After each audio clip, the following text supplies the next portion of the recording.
नमक का दरोगा। यह प्रेमचंद जी की बहुत ही प्रसिद्ध कहानी है।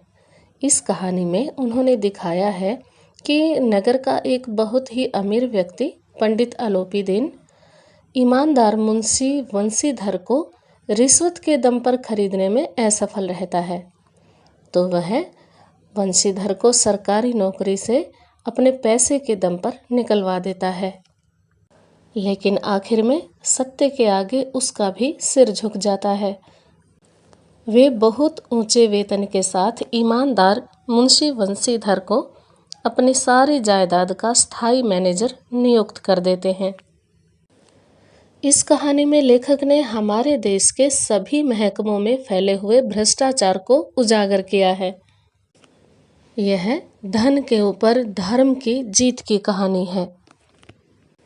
इस कहानी का अंत सत्य की जीत के साथ होता है। तो आइए पढ़ते हैं प्रेमचंद जी की प्रसिद्ध कहानी नमक का दरोगा।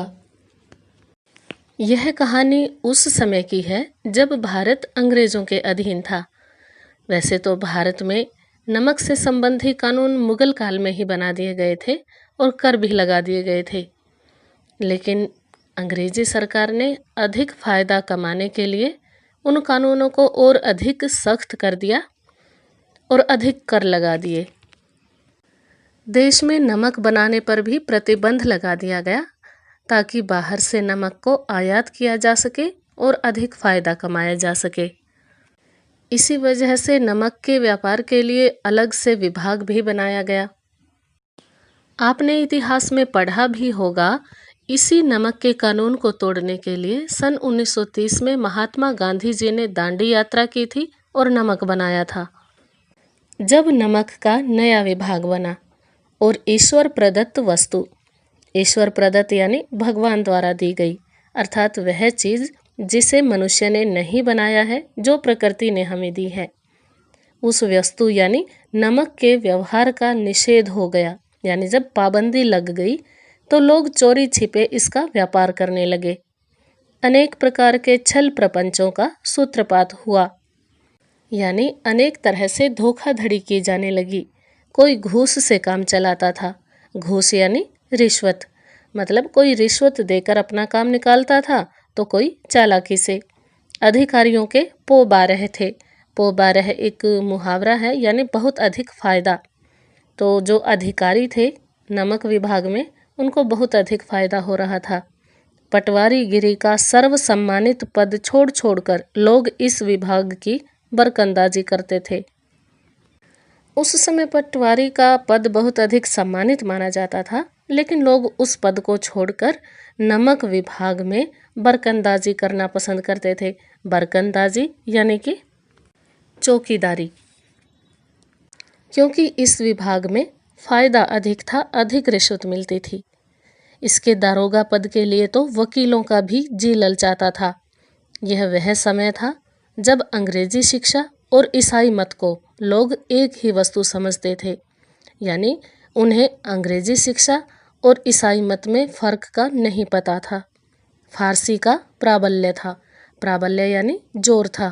फारसी भाषा जोरों पर प्रयोग की जाती थी। प्रेम की कथाएं और श्रृंगार रस के काव्य पढ़कर फारसीदां लोग, फारसीदां यानी फारसी जानने वाले लोग, सर्वोच्च पदों पर नियुक्त हो जाया करते थे। यानी जो लोग फारसी जानते थे वो फारसी में प्रेम की कथाएं सुनाकर और प्रेम की कविताएं सुनाकर ऊंचे पदों पर नियुक्त हो जाते थे। मुंशी वंशीधर भी जुलेखा की विरह कथा समाप्त करके, ये यूसुफ जुलेखा की प्रेम कथा है जिसके बारे में यहाँ जिक्र किया है, विरह कथा समाप्त करके मजनू यानी लैला मजनू और फरहाद यानी सीरी फरहाद के प्रेम वृतांत को, नल और नील की लड़ाई, नल और नील हमारे जो रामायण के पात्र हैं, उनकी लड़ाई और अमेरिका के आविष्कार से अधिक महत्व की बातें समझते हुए रोजगार की खोज में निकले। यानी मुंशी वंशीधर भी जब रोजगार की खोज में निकले, नौकरी के लिए निकले, तो इंटरव्यू की तैयारी में उन्होंने न तो किसी आविष्कार की जानकारी प्राप्त की और न ही भारतीय संस्कृति और पौराणिक कथाओं के बारे में कोई जानकारी प्राप्त की, बल्कि उस समय के अनुसार फारसी की जो प्रेम कथाएं थी, जैसे यूसुफ जुलेखा और लैला मजनू और सीरी फरहाद, ये सब प्रेम कथाएं याद की, इनकी जानकारी प्राप्त की ताकि ये इंटरव्यू के समय काम आए और उन्हें अच्छी नौकरी मिले। उनके पिता एक अनुभवी पुरुष थे। समझाने लगे, बेटा घर की दुर्दशा देख रहे हो, दुर्दशा यानी बुरी दशा। ऋण के बोझ से दबे हुए हैं, ऋण यानी कर्ज। लड़कियां हैं, वह घास फूस की तरह बढ़ती चली जाती हैं। यहाँ लड़कियां मतलब मुंशी वंशीधर की बहनें। मैं कगारे पर का वृक्ष हो रहा हूँ। कगारे पर का यानी मेढ़ पर का वृक्ष जो कभी भी गिर सकता है, जिसकी जड़ें कमज़ोर हो गई हैं, जिसकी मिट्टी में अच्छी पकड़ नहीं है। न मालूम कब गिर पड़ूं।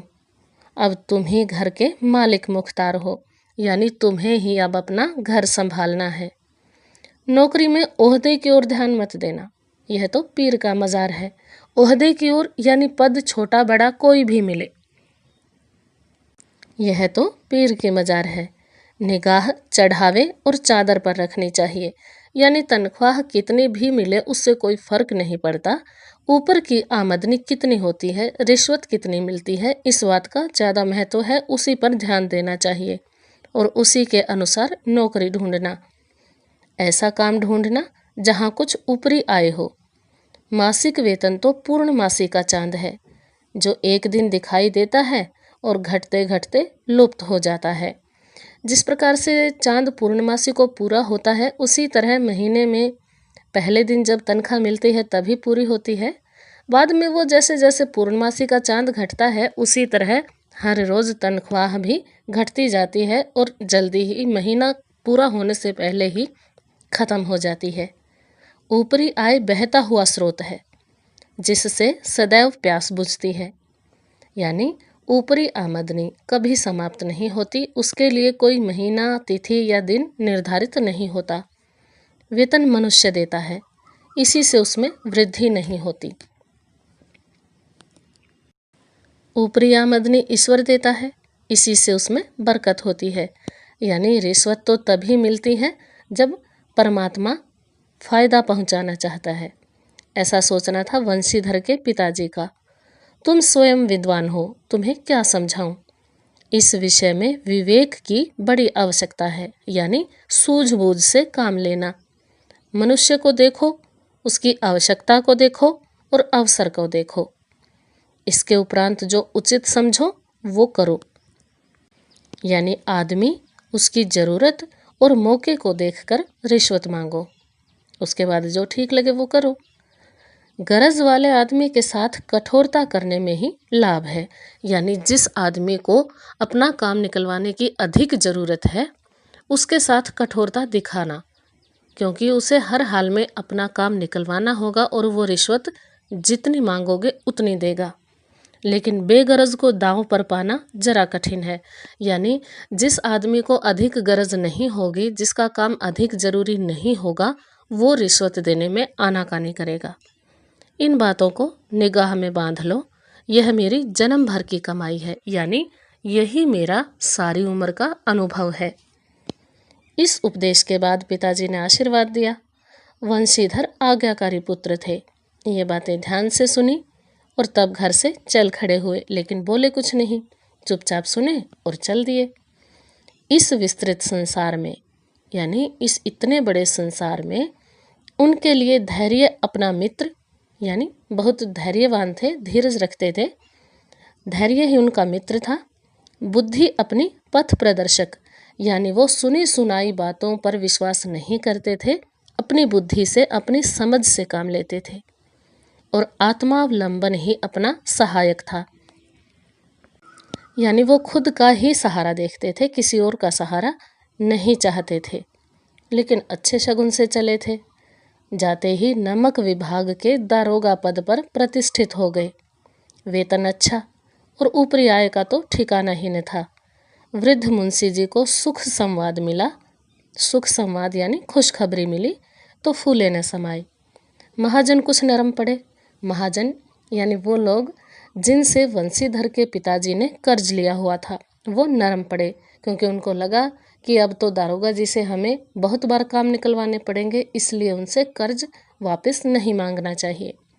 कलवार की आशालता लहलहाई, यानी जिन भी लोगों ने मुंशी बंसीधर के पिताजी से कुछ लेन देन करना था वो सभी नर्म हो गए। अब न वो तगाजा करते थे, न गुस्सा दिखाते थे और न ही अपने पैसे मांगते थे।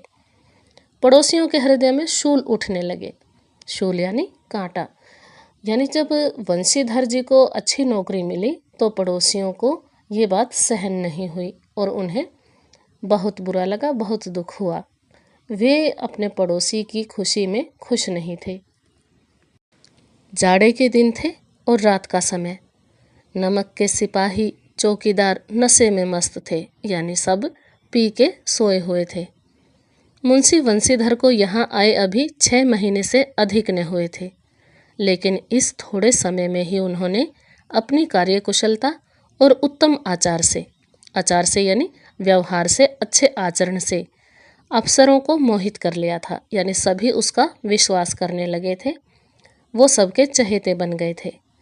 अफसर लोग उन पर बहुत विश्वास करने लगे थे। नमक के दफ्तर से 1 मील पूर्व की ओर जमुना बहती थी। उस पर नावों का एक पुल बना हुआ था। दारोगा जी किवाड़ बंद किए मीठी नींद से सो रहे थे। अचानक आंख खुली तो नदी के प्रवाह की जगह गाड़ियों की गड़गड़ाहट तथा मल्लाहों का कोलाहल सुनाई दिया।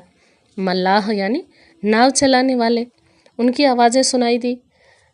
जबकि रात का जो शांति का समय होता है उसमें तो नदी के पानी की आवाज़ सुनाई देती थी, लेकिन आज नदी के पानी की जगह गाड़ियों की आवाज़ सुनाई दे रही थी और मल्लाहों का शोर सुनाई दे रहा था। उठ बैठे। इतनी रात गए गाड़ियाँ क्यों नदी के पार जाती हैं? अवश्य कुछ न कुछ गोलमाल है। मतलब मुंशी बंसीधर जी को शक हुआ। तर्क ने भ्रम को पुष्ट किया, यानी पहले तो उन्हें भ्रम था कि हो सकता है कुछ गड़बड़ हो, लेकिन ये तर्क कि इतनी रात को गाड़ियाँ नदी के पार क्यों जा रही हैं, इस तर्क ने भ्रम को पुष्ट कर दिया, यानी संदेह सच हो गया। वर्दी पहनी, तमंचा जेब में रखा, तमंचा यानी पिस्तौल, और बात की बात में घोड़ा बढ़ाए हुए पुल पर आ पहुँचे। गाड़ियों की एक लंबी कतार पुल के पार जाती दिखी। डांट कर पूछा, किसकी गाड़ियाँ हैं? थोड़ी देर तक सन्नाटा रहा। आदमियों में कुछ कानाफूसी हुई। तब आगे वाले ने कहा, पंडित अलोपीदीन की। कौन पंडित अलोपीदीन? दातागंज के। दातागंज जगह का नाम है। मुंशी बंसीधर चौंके। पंडित अलोपीदीन इस इलाके के सबसे प्रतिष्ठित जमींदार थे, यानी नामी गिरामी व्यक्ति थे। लाखों रुपए का लेन देन करते थे। इधर छोटे से बड़े कौन ऐसे थे जो उनके ऋणी न हो, यानी बहुत ही अमीर व्यक्ति थे। बड़े बड़े लोग भी उनसे कर्ज लेते थे। व्यापार भी लंबा चौड़ा था। बड़े चलते पुर्जे आदमी थे, यानी बहुत ही चालाक थे और अपना काम निकलवाना जानते थे। अंग्रेज अफसर उनके इलाके में शिकार खेलने आते और उनके मेहमान होते, यानी अंग्रेज भी उनके यहाँ मेहमान बनकर आते थे। 12 मास सदाव्रत चलता था। सदाव्रत यानी हमेशा अन्न बांटने का व्रत, यानी भोजन खिलाने का, भंडारा करने का व्रत। मुंशी जी ने पूछा, गाड़ियाँ कहाँ जाएंगी? उत्तर मिला, कानपुर। लेकिन इस प्रश्न पर कि इनमें क्या है, सन्नाटा छा गया। यानी जब दारोगा जी ने पूछा कि इन गाड़ियों में क्या सामान है, तो किसी ने कोई जवाब नहीं दिया। दारोगा साहब का संदेह और भी बढ़ा। कुछ देर तक उत्तर की बाट देखकर वह जोर से बोले, क्या तुम सब गूंगे हो गए हो? हम पूछते हैं इसमें क्या लदा है? जब इस बार भी कोई उत्तर न मिला तो उन्होंने घोड़े को एक गाड़ी से मिलाकर बोरे को टटोला, यानी अपने घोड़े को गाड़ी के पास ले जाकर बोरे को टटोल कर देखा। भ्रम दूर हो गया। यह तो नमक के ढेले थे। उस समय साबुत नमक का इस्तेमाल किया जाता था, आज की तरह पिसे हुए नमक का नहीं। इसलिए नमक के जो ढेले होते थे वही प्रयोग में लाए जाते थे। पंडित अलोपीदीन अपने सजीले रथ पर सवार कुछ सोते कुछ जागते चले आते थे, यानी वो अपने सजे हुए रथ पर कच्ची पक्की नींद में आराम से लेटे हुए थे। अचानक कई गाड़ीवानों ने घबराए हुए आकर जगाया और बोले, महाराज, दारोगा ने गाड़ियां रोक दी हैं और घाट पर खड़े आपको बुलाते हैं। पंडित अलोपी दीन का लक्ष्मी जी पर अखंड विश्वास था। अखंड यानी जो न टूट सके, जिसके टुकड़े न हो सके। और यहाँ लक्ष्मी जी पर अखंड विश्वास होने का मतलब है कि पंडित अलोपी दीन को रिश्वत की ताकत पर पूरा भरोसा था कि वो अपने धन की ताकत पर रिश्वत देकर कोई भी काम निकलवा सकते हैं। वह कहा करते थे कि संसार का तो कहना ही क्या, स्वर्ग में भी लक्ष्मी जी का ही राज्य है। उनका यह कहना यथार्थ ही था। यथार्थ यानी वास्तविक था, सच्चे था। न्याय और नीति सब लक्ष्मी के ही खिलौने हैं, यानी न्याय भी पैसे के अनुसार चलता है। इन्हें वह जैसे चाहती है नचाती है। लेटे ही लेटे गर्व से बोले, चलो हम आते हैं। यानी पंडित अलोपी दीन को अपने धन पर बहुत घमंड था। यह कहकर पंडित जी ने बड़ी निश्चिंतता से पान के बीड़े लगाए, यानी नमक पकड़े जाने का उन्हें कोई भय नहीं था। फिर लिहाफ होड़े हुए दारोगा के पास आकर बोले, बाबूजी, आशीर्वाद, कहिए हमसे ऐसा कौन सा अपराध हुआ कि गाड़ियां रोक दी गई? हम ब्राह्मणों पर तो आपकी कृपा दृष्टि रहनी चाहिए। मुंशी वंशीधर पर पंडित अलोपी दीन की इन मीठी बातों का कोई असर नहीं हुआ और वे रुखाई से बोले, सरकारी हुक्म। पंडित अलोपी दीन ने हंसकर कहा, हम सरकारी हुक्म को नहीं जानते और न ही सरकार को। हमारे सरकार तो आप ही हैं। हमारा और आपका तो घर का मामला है। हम कभी आपसे बाहर हो सकते हैं? आपने व्यर्थ का कष्ट उठाया। यह हो नहीं सकता कि इधर से जाएं और इस घाट के देवता को भेंट न चढ़ावें। इस घाट के देवता मतलब इस विभाग का जो अधिकारी है, यानी वंशीधर, उसको भेंट न चढ़ाएं, यानी रिश्वत न दें। मैं तो आपकी सेवा में स्वयं ही आ रहा था। यानी पंडित अलोपी दीन नमक पकड़े जाने पर और अपनी चोरी पकड़े जाने पर बड़ी चालाकी से मीठी मीठी बातें करके वंशीधर को बहलाने की कोशिश कर रहे थे। परंतु दारोगा वंशीधर पर ऐश्वर्य की मोहिनी वंशी का कुछ प्रभाव न पड़ा। ऐश्वर्य की मोहिनी वंशी मतलब पंडित अलोपी दीन जी ने जो रिश्वत की पेशकश करनी चाहिए थी, जो मीठी मीठी बातें कर रहे थे, फ़ायदा पहुंचाने की बात कर रहे थे, उनका दारोगा वंशीधर पर कोई प्रभाव न पड़ा। ईमानदारी की नई उमंग थी। कड़क कर बोले, हम उन नमक हरामों में नहीं हैं जो कौड़ियों पर अपना ईमान बेचते फिरते हैं। आप इस समय हिरासत में हैं। आपका कायदे के अनुसार चालान होगा। बस मुझे अधिक बातों की फुर्सत नहीं है। यानी कि दारोगा वंशीधर रिश्वत की बातें भी सुनना नहीं चाहते थे। बोले, जमादार बदलू सिंह, तुम इन्हें हिरासत में ले चलो, मैं हुक्म देता हूँ। पंडित अलोपी दीन स्तंभित हो गए। स्तंभित का मतलब होता है हैरान होना। गाड़ीवानों में हलचल मच गई। पंडित जी के जीवन में कदाचित यह पहला ही अवसर था कि पंडित जी को ऐसी कठोर बातें सुननी पड़ी। दारोगा का हुक्म था, इसलिए बदलू सिंह आगे बढ़ा, किंतु पंडित अलोपी दीन के रोब के मारे उसका यह साहस न हुआ कि वह उनका हाथ पकड़ सके। पंडित जी ने धर्म को धन का ऐसा निरादर करते कभी न देखा था। इस पंक्ति का अर्थ है कि पंडित अलोपी दीन ने ऐसा कभी नहीं देखा था कि किसी ने अपने कर्तव्य और ईमानदारी के लिए, अपना धर्म निभाने के लिए रिश्वत लेने से मना किया हो, यानी धन का अनादर किया हो। विचार किया, यह अभी उद्दंड लड़का है, माया मोह के जाल में अभी नहीं पड़ा, अल्हड़ है, झिझकता है। मतलब पंडित अलोपी दीन ने सोचा कि जो दारोगा है अभी नई उम्र के हैं, छोटे हैं, दुनियादारी नहीं देखी है, इसीलिए ऐसा कह रहे हैं, रिश्वत लेने से मना कर रहे हैं। सोचा कि इनको थोड़ी झिझक हो रही होगी, इसलिए दोबारा कोशिश करनी चाहिए। तो बहुत दीन भाव से बोले, बाबू साहब ऐसा न कीजिए, हम मिट जाएंगे। इज्जत धूल में मिल जाएगी। हमारा अपमान करने से आपके हाथ क्या आएगा, यानी हमारा अपमान होगा तो भी आपका तो कोई फायदा नहीं होगा। हम किसी तरह आपसे बाहर थोड़े ही हैं, यानी जितना आप कहेंगे उतना हम देने को तैयार हैं, या जैसा कहेंगे वैसा करने को तैयार हैं। बस हमें गिरफ्तार न कीजिए, हमारा अपमान न होने दीजिए। लेकिन दारोगा वंशीधर ठहरे ईमानदार और कर्तव्यनिष्ठ व्यक्ति। बड़े कठोर स्वर में कहा, हम ऐसी बातें नहीं सुनना चाहते। आलोपी दिन ने जिस सहारे को चट्टान समझ रखा था वह पैरों के नीचे से खिसकता हुआ मालूम हुआ, यानी वो अपने धन को एक चट्टान की तरह मजबूत सहारा मानते थे। उनका विचार था कि धन के बल पर वो किसी को भी खरीद सकते हैं और किसी से भी अपना काम निकलवा सकते हैं। लेकिन यहाँ पर रिश्वत से बात नहीं बन रही थी, इसलिए वो सहारा उन्हें खिसकता हुआ मालूम हो रहा था। स्वाभिमान और धन ऐश्वर्य को कड़ी चोट लगी। मतलब आलोपी दीन के स्वाभिमान को ठेस लगी कि आज तक ऐसा अनादर उनका और उनके धन का किसी ने नहीं किया था। किंतु अभी तक धन की सांख्यिक शक्ति का पूरा भरोसा था।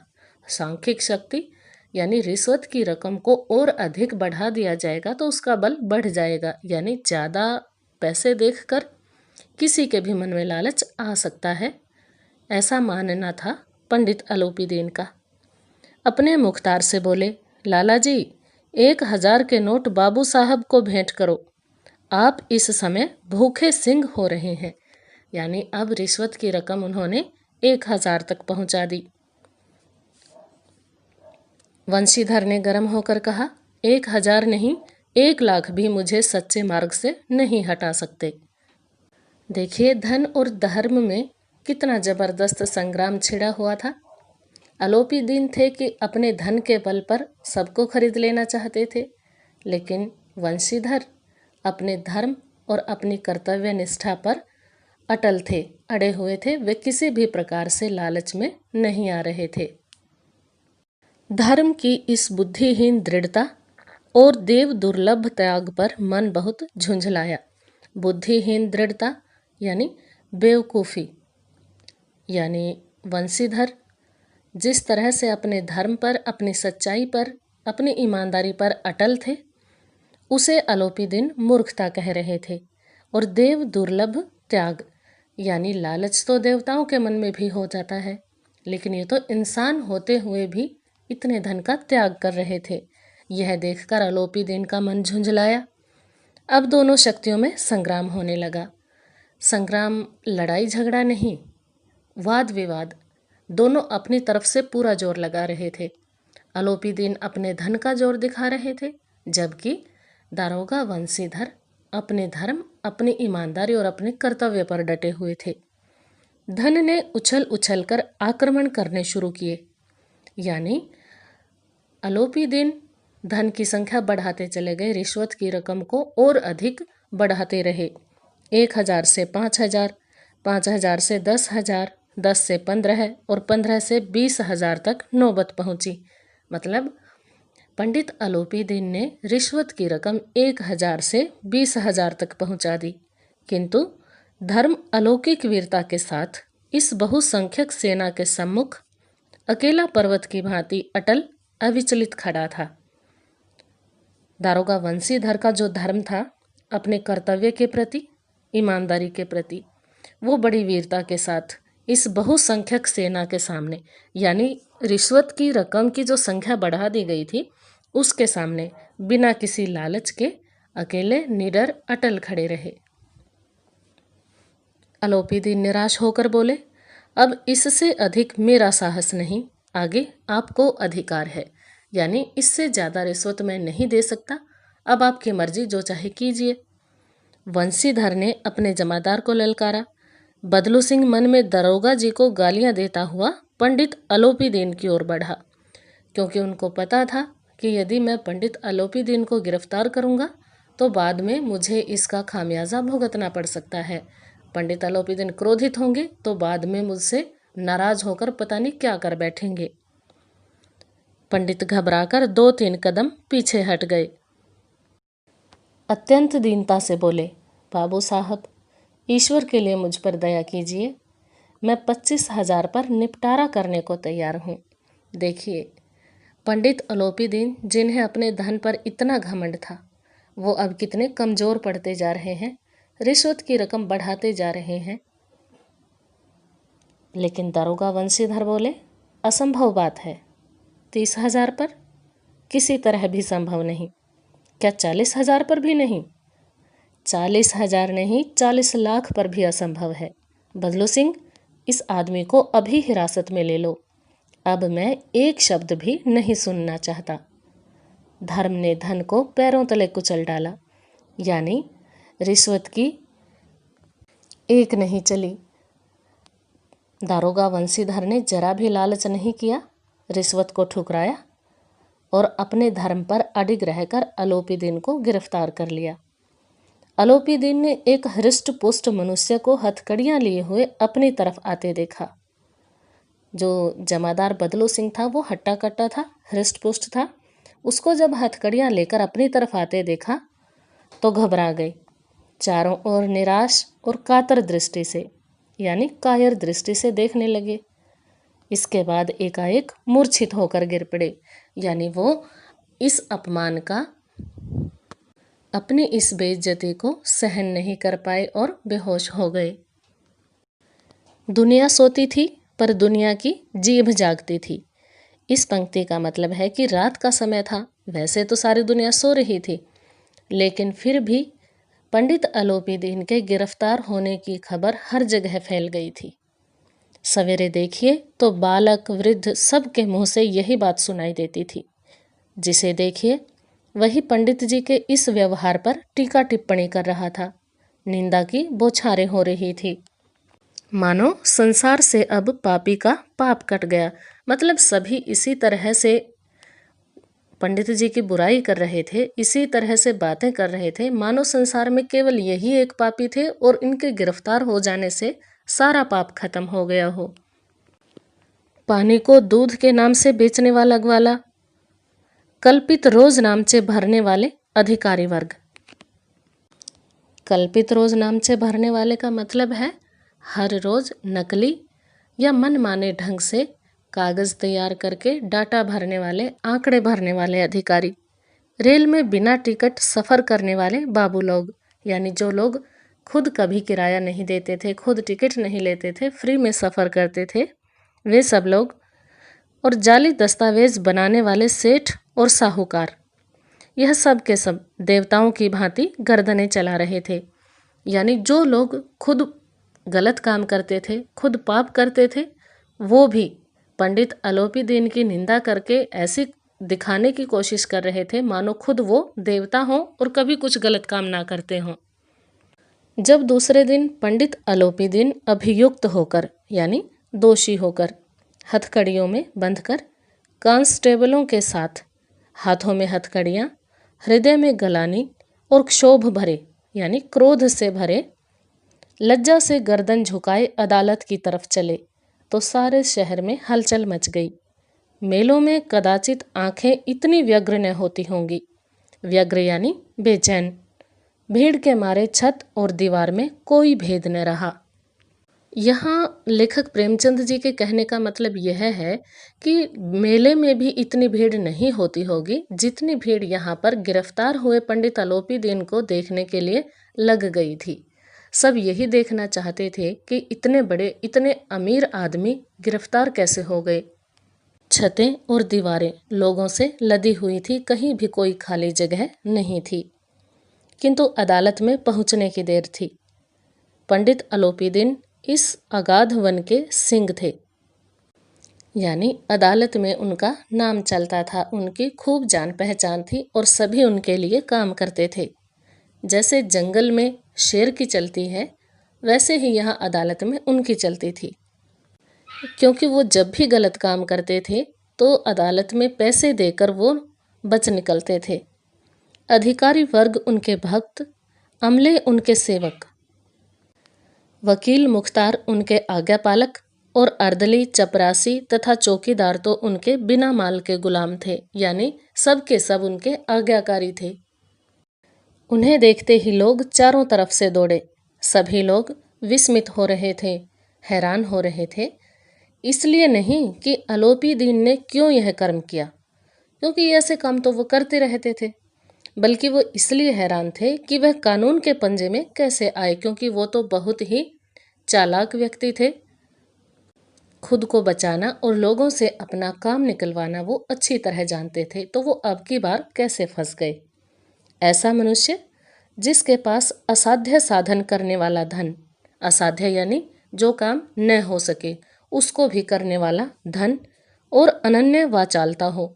अनन्य मतलब जो और किसी अन्य के पास ना हो, वाचालता मतलब बोलने की चतुराई। वह क्यों कानून के पंजे में आए? प्रत्येक मनुष्य उनसे सहानुभूति प्रकट करता था। बड़ी तत्परता से इस आक्रमण को रोकने के निमित्त वकीलों की एक सेना तैयार की गई। मतलब दारोगा वंशीधर ने अपने धर्म से पंडित जी को गिरफ्तार कर लिया था, तो इसे रोकने के लिए सभी वकील इकट्ठे हो गए थे। न्याय के मैदान में धर्म और धन में युद्ध ठन गया। न्याय का मैदान यानी अदालत, और धर्म यानी दारोगा वंशीधर, और धन यानी पंडित अलोपी दीन। वंशीधर चुपचाप खड़े थे। उनके पास सत्य के सिवा न कोई बल था, न स्पष्ट भाषण के अतिरिक्त कोई शस्त्र। यानी वो जो भी कह रहे थे बिल्कुल साफ और सीधा कह रहे थे और सच बोल रहे थे। गवाह थे जो लोग उनके साथ थे, जैसे जमादार बदलू सिंह या और थाने के जो लोग थे वो उनके साथ थे, किंतु लोभ से डांवाडोल। यानी उन्हें भी पंडित अलोपी दीन ने लालच दिया हुआ था पैसे का, तो वो भी दारोगा वंशीधर का साथ नहीं दे रहे थे। यहाँ तक कि मुंशी जी को न्याय भी अपनी ओर से कुछ खिंचा हुआ देख पड़ता था। यानी वंशीधर को न्याय मिलता नहीं दिख रहा था। वह न्याय का दरबार था, परंतु उसके कर्मचारियों पर पक्षपात का नशा छाया हुआ था। यानी सब धन के लालच में अलोपी दीन की तरफ हो रहे थे, कोई भी दारोगा वंशीधर का साथ नहीं दे रहा था। किंतु पक्षपात और न्याय का क्या मेल? जहाँ पक्षपात हो वहाँ न्याय की कल्पना भी नहीं की जा सकती। यानी जहाँ भेदभाव होता है वहाँ पर न्याय नहीं होता। मुकदमा शीघ्र ही समाप्त हो गया। डिप्टी मजिस्ट्रेट ने अपनी तजवीज़ में लिखा, तजवीज़ यानी फैसला। जज ने जो फैसला सुनाया उसमें लिखा, पंडित अलोपी दीन के विरुद्ध दिए गए प्रमाण निर्मूल और भ्रमात्मक हैं। निर्मूल यानी उनका कोई आधार नहीं है, वे केवल भ्रम है, उनमें कोई सच्चाई नहीं है। वह एक बड़े भारी आदमी है। यह बात कल्पना के बाहर है कि उन्होंने थोड़े लाभ के लिए ऐसा दुस्साहस किया हो। यानी जज साहब ने फैसले में कहा कि उनके पास तो पहले ही इतना सारा धन है, तो वो थोड़े से लालच के लिए, थोड़े से पैसों के लिए गलत काम क्यों करेंगे। यद्यपि नमक के दरोगा मुंशी वंशीधर का भी अधिक दोष नहीं है, लेकिन यह बड़े खेद की बात है, बड़े दुख की बात है कि उसकी उद्दंडता और विचारहीनता के कारण एक भले मानुष को कष्ट झेलना पड़ा। यानी अदालत ने सच्चाई और धर्म पर अडिग रहने वाले दारोगा वंशीधर को ही दोषी बता दिया और अलोपी दीन को निर्दोष कहा। साथ ही अदालत ने यह भी कहा कि हम प्रसन्न हैं कि वह अपने काम से सजग और सचेत रहता है, किंतु नमक के मुकदमे की बढ़ी हुई नमक हलाली ने उसके विवेक और बुद्धि को भ्रष्ट कर दिया। भविष्य में उसे होशियार रहना चाहिए। अदालत ने दारोगा वंशीधर के काम करने की और ईमानदारी की प्रशंसा तो की, लेकिन अलोपी दीन को दोषी ठहराने और उसको सजा देने के बजाय उल्टा वंशीधर को ही चेतावनी दी कि आगे से वो ऐसा काम ना करे। वकीलों ने यह फैसला सुना और उछल पड़े। यानी जब अदालत ने यह फैसला सुनाया तो वकील बहुत खुश हुए, क्योंकि वो अलोपी दीन के आज्ञाकारी थे, उन्हीं के लिए काम करते थे। पंडित अलोपी दीन मुस्कुराते हुए बाहर निकले। स्वजन बांधवों ने रुपयों की लूट की। स्वजन यानी जो उनके अपने आदमी थे और बांधव जो उनके साथ काम करते थे, उन सबको अलोपी दीन ने रिश्वत के रुपए बांटे। उदारता का सागर उमड़ पड़ा।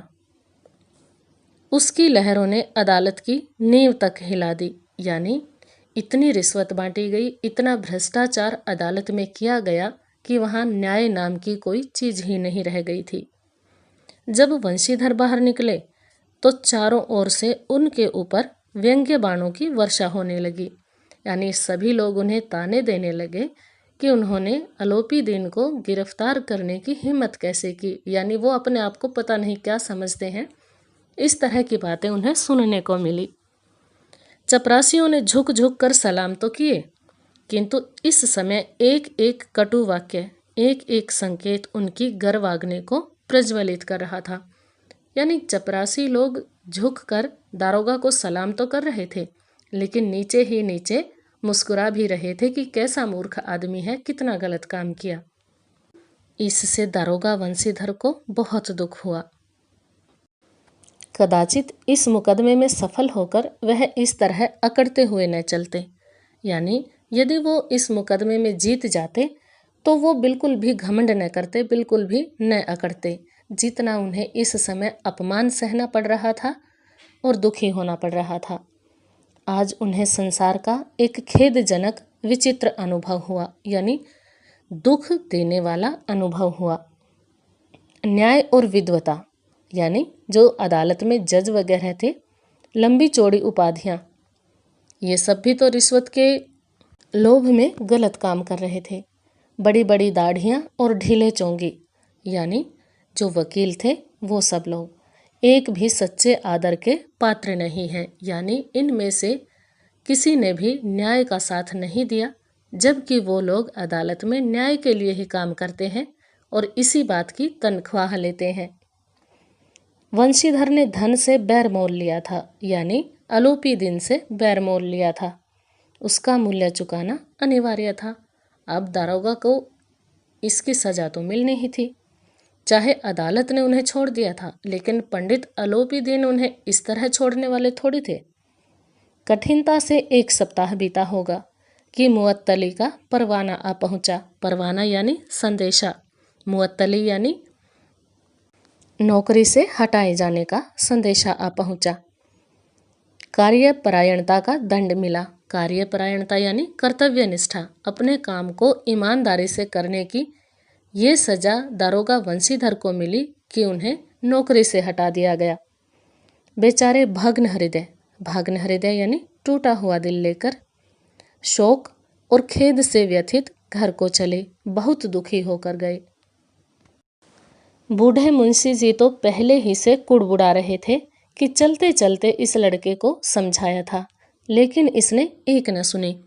दारोगा वंशीधर के पिताजी को भी मुकदमे के बारे में पता चल गया था और उन्हें भी इस बात का गुस्सा था कि दारोगा ने आलोपी दिन से क्यों वैर मोल लिया, क्यों उलझे, रिश्वत क्यों नहीं ली। उन्होंने बड़बड़ाया, सब मनमानी करता है। हम तो कलवार और कसाई के तगादे सहे, बुढ़ापे में भगत बनकर बैठे और वहाँ बस वही सूखी तनख्वाह। मतलब कि वो वहाँ पर न किसी से रिश्वत लेता है, सिर्फ तनख्वाह में काम चलाता है। हमने भी तो नौकरी की है और कोई ओहदेदार भी नहीं थे, लेकिन काम किया, दिल खोल कर किया और आप ईमानदार बनने चले हैं। मतलब ये कि दारोगा वंशीधर के पिताजी अपने आप बड़बड़ा रहे थे कि हमने भी तो नौकरी की है, हमने भी तो घर चलाया है, लेकिन पंडित दारोगा वंशीधर तो पैसे कमाने के बजाय ईमानदार बने हुए हैं। घर में चाहे अंधेरा हो, मस्जिद में अवश्य दिया जलाएंगे। यानी घर में कितनी भी मुसीबतों का परिवार को सामना करना पड़े, लेकिन वो समाज में सच्चाई और ईमानदारी बनाए रखेंगे।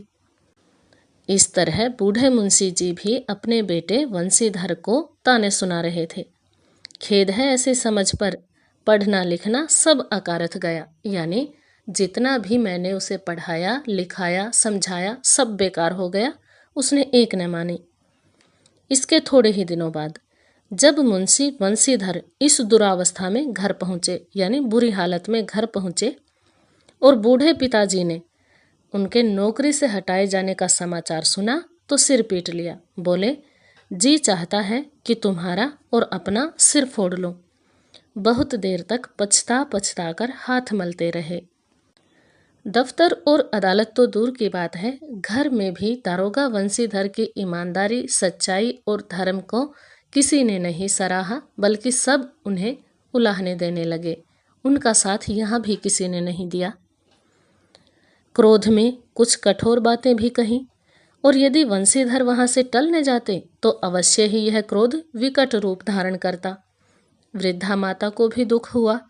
जगन्नाथ और रामेश्वर यात्रा की कामनाएं मिट्टी में मिल गई। यानी दारोगा वंशीधर की माता भी ये सोचती थी कि मेरा बेटा बहुत सारे पैसे कमा कर लाएगा और मैं तीर्थ यात्रा करूंगी, लेकिन वंशीधर की माता की तीर्थ यात्रा के जो सपने थे वो भी मन में ही रह गए। पत्नी ने तो कई दिनों तक सीधे मुंह से बात भी नहीं की, यानी परिवार में भी सब लोग उसके खिलाफ हो गए। इसी प्रकार एक सप्ताह बीत गया। संध्या का समय था। बूढ़े मुंशी जी बैठे राम नाम की माला जप रहे थे। इसी समय उनके द्वार पर सजा हुआ रथ आकर रुका। हरे और गुलाबी पर्दे, पछहिए बैलों की जोड़ी, उनकी गर्दनों में नीले धागे, सींगे पीतल से जड़ी हुई। कई नौकर लाठियां कंधों पर रखे साथ थे। इतनी शानो शौकत से किसी को आया देखकर मुंशी जी अगवानी को दौड़े, यानी स्वागत करने के लिए उठकर दरवाजे तक आए। देखा तो पंडित आलोपी दीन है। झुककर दंडवत की, यानी चरणों में लेटकर प्रणाम किया और लल्लो चप्पो की बातें करने लगे, यानी खुशामद करने लगे। हमारा भाग्य उदय हुआ जो आपके चरण इस द्वार पर आए। आप हमारे पूज्य देवता हैं। आपको कौन सा मुंह दिखावें? मुंह में तो कालिख लगी हुई है, किंतु क्या करें, लड़का अभागा कपूत है। नहीं तो आपसे क्यों मुंह छिपाना पड़ता।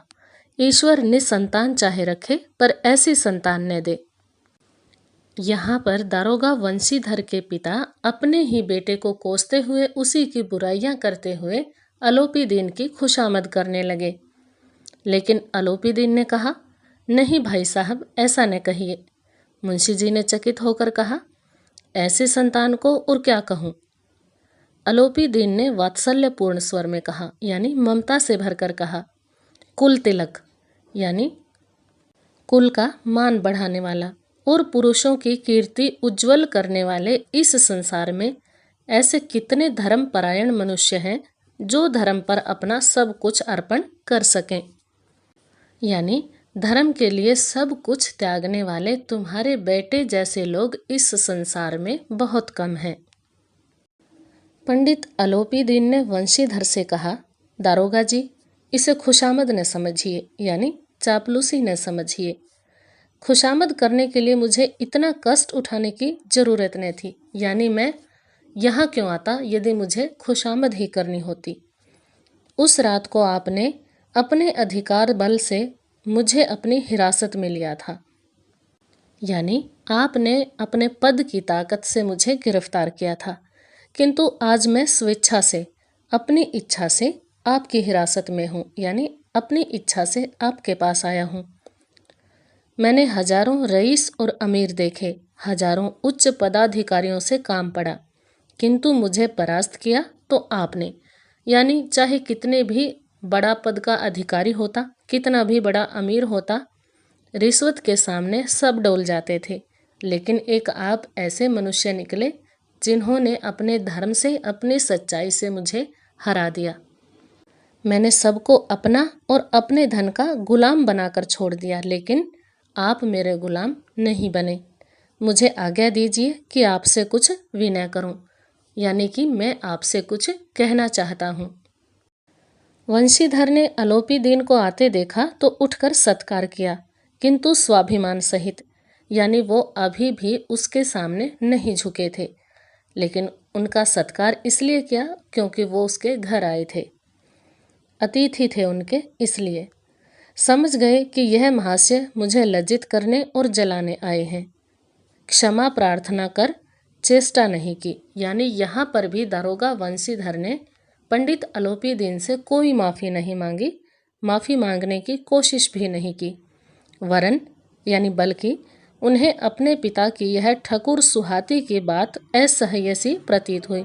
ठकुर सुहाती यानी चापलूसी भरी बातें, असह्य यानी असहनीय हुई, सहन नहीं हो रही थी।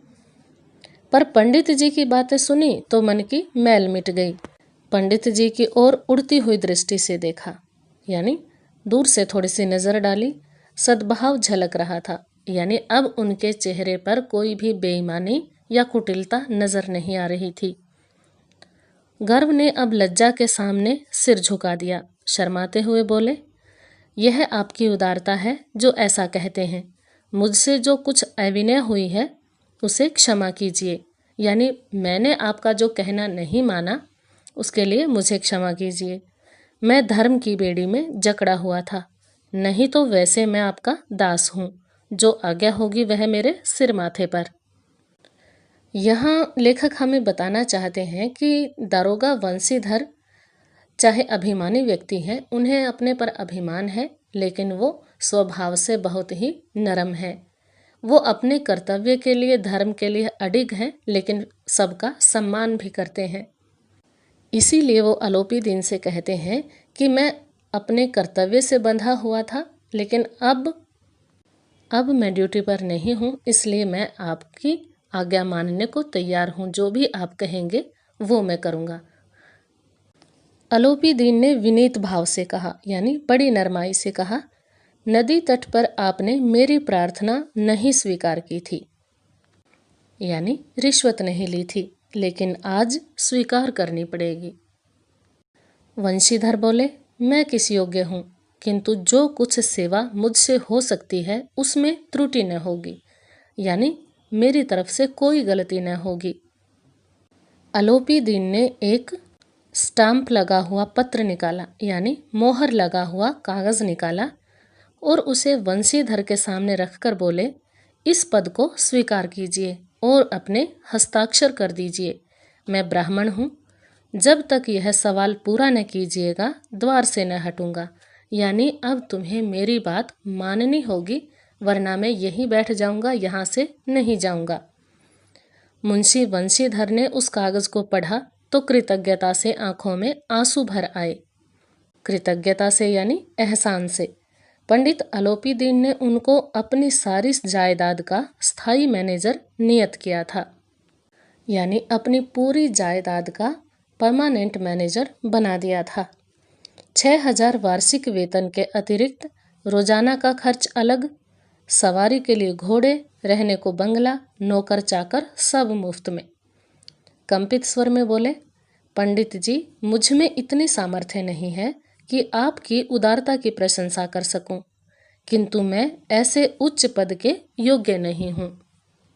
यानी मैंने तो आपको गिरफ्तार करके आपका अपमान किया था, अब मैं आपकी जायदाद कैसे संभाल सकता हूँ। आलोपी दीन हंसकर बोले, मुझे इस समय एक अयोग्य मनुष्य की ही जरूरत है। यहाँ पर अयोग्य का मतलब ये नहीं है कि दारोगा वंशीधर में कोई काबिलियत नहीं है, बल्कि यहाँ पर अयोग्य कहने का मतलब ये है कि चाहे किसी के पास कितनी भी बड़ी डिग्रियां हों, लेकिन उससे वो योग्य नहीं हो जाते। दारोगा वंशीधर के पास चाहे ज़्यादा डिग्रियां ना हो, ज़्यादा पैसे ना हो, लेकिन ईमानदारी सबसे अधिक है। वंशीधर ने गंभीर भाव से कहा, यूँ मैं आपका दास हूँ। आप जैसे कीर्तिवान सज्जन पुरुष की सेवा करना मेरे लिए सौभाग्य की बात है, किंतु मुझ में न विद्या है, न बुद्धि, न वह स्वभाव जो इन त्रुटियों की पूर्ति कर देता है। यानी मुझे इतनी अधिक चालाकी और समझदारी भी नहीं है जितनी आप में है। ऐसे महान कार्य के लिए एक बड़े मर्मज्ञ यानी ज्ञानी और अनुभवी मनुष्य की जरूरत है।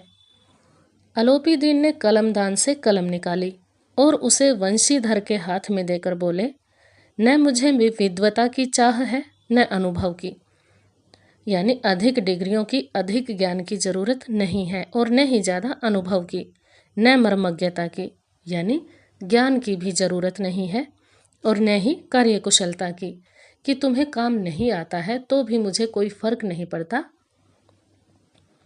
इन गुणों के महत्व का परिचय खूब पा चुका हूँ, यानी ज्ञानी, विद्वान और कार्यकुशल लोग बहुत देखे हैं। अब सौभाग्य और सुअवसर ने मुझे वह मोती दे दिया है जिसके सामने योग्यता और विद्वता की चमक फीकी पड़ जाती है, यानी ईमानदारी, सच्चाई और कर्तव्य निष्ठा के आगे सभी गुण फीके पड़ते हैं।